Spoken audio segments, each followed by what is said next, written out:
Hey everyone, welcome back to the channel. If you're working in Power BI and you've ever wondered how to quickly extract just the month from a full date column, you're in exactly the right place.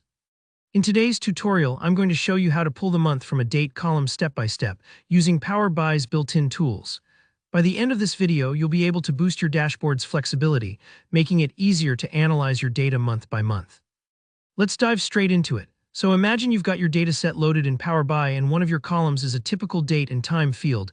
Maybe it's order date, invoice date, or something similar.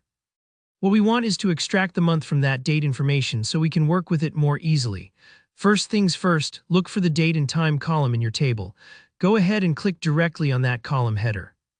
This tells Power BI which piece of data we want to work with. It's a small, simple step, but it's important, otherwise Power BI won't know what you're referring to. Now, once you've selected your date column, shift your attention to the ribbon at the top of your screen. Here, you'll want to find the Add Column tab. Why Add Column? Well, because we're not changing the data that's already there, we're adding a new column that stores just the month information.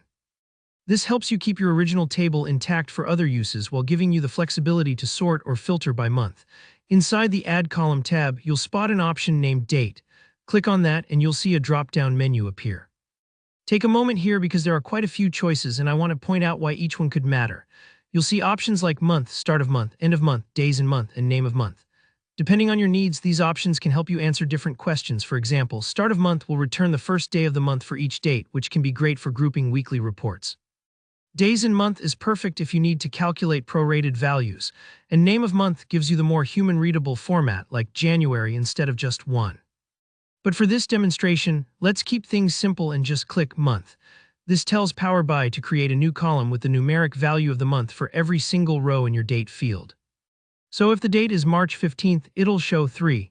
This is super useful for grouping and summarizing your data, say, if you want to see how sales trends shift by month or spot seasonal patterns. After you've done that, Power BI instantly generates the new column for you. No formulas, no complicated coding, just a couple of clicks.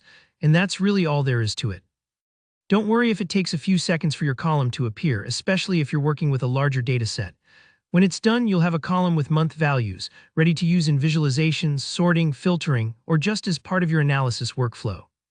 So that's it. Extracting the month from a date column in Power BI is genuinely this straightforward. If you found this tutorial helpful, give it a thumbs up, and if you have any questions or you want to see more Power BI tips, leave a comment down below. Don't forget to subscribe so you never miss a new tutorial from me. Thanks for watching, and I'll catch you in the next one.